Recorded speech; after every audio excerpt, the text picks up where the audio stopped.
Hi, I am Carlos Carrera and I designed the lesson plan number 7.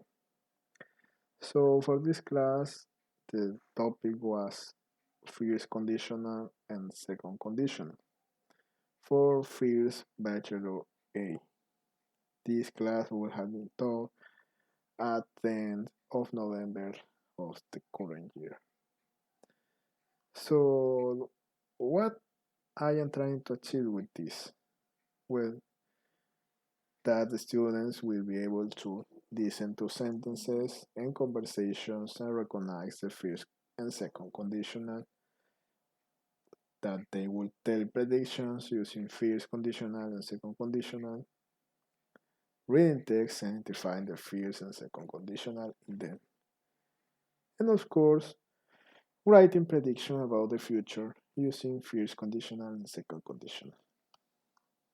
The method that I will choose to teach this class or to introduce it would have been the presentation practice and production, or also known as PPP method. The strategy that I will apply is going to be the role play.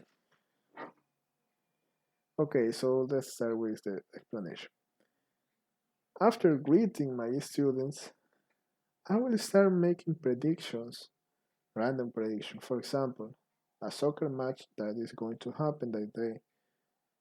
You know that if Castillo score a goal, I will. Well, I leave to your imagination.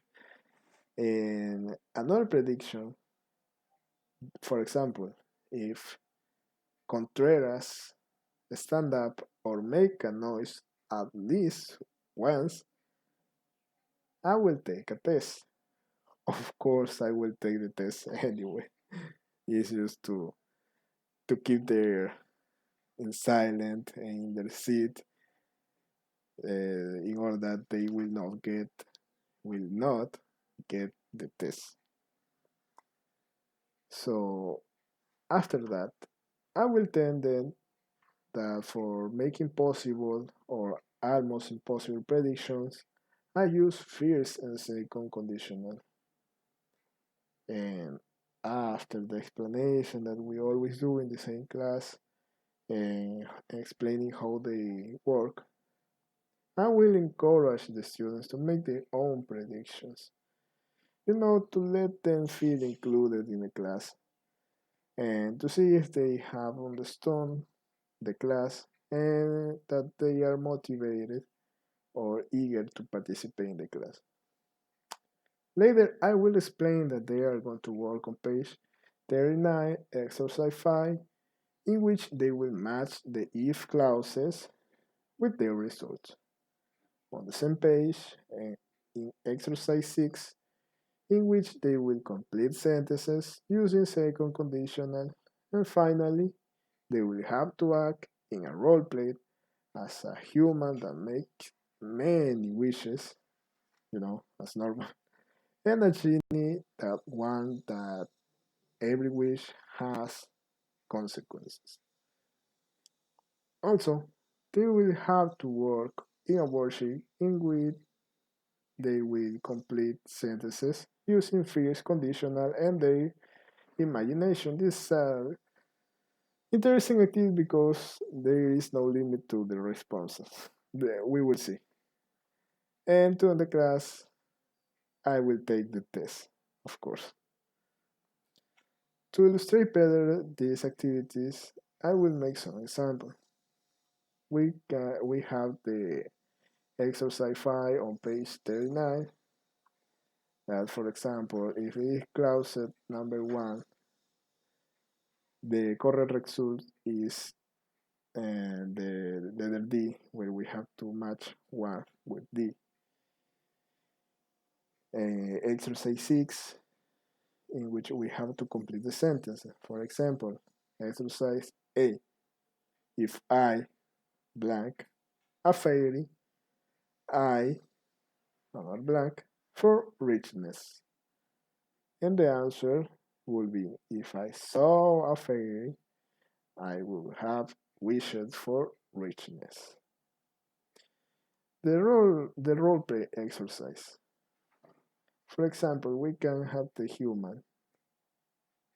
I wish for money, and the genie will respond like, okay, if you wish money, then I will take it from your parents' salary.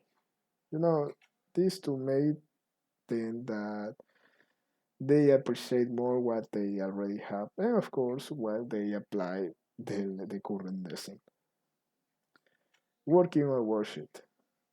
For example, in exercise one, if we don't arrive on time, as I say, they will have freedom to complete it as they want. For example, if we don't arrive on time, our teacher will be angry, or we will lose our chances to participate in the class, for example. And in the quiz, it's a simple quiz in which they will have to circle the correct answer. For example, if the number one, the correct answer is B, well, they have to circle number letter B. All of these activities will be developed in the following phases. For giving practice, students will work on page 39, exercise 5, in which they will match the if clauses with their corresponding results, and on exercise 6, they will complete sentences using second conditional. Also, they will have the role play in which one student will wish for anything as he decide, and his or her genie has to warn him that making wishes is not that easy as it seems.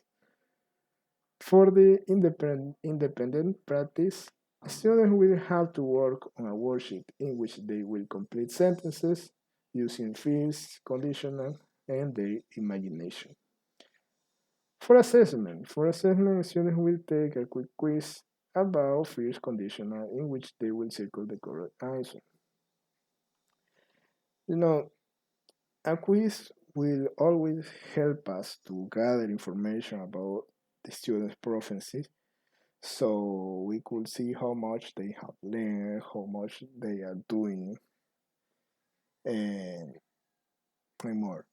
And a worksheet always help us to make the students practice the lesson. That is just not a lesson that they learn and they never applied it. A worksheet makes sure that the students practice more the lesson. And as I previously said, how about a workbook, a book, a student book is always good because they have practical exercise in them in which the students will practice more the lesson. Okay, for the closing review and follow up after the class finish, I will ask the student if there is any doubt or maybe some extra exercise to reinforce their knowledge. And that will have been my class.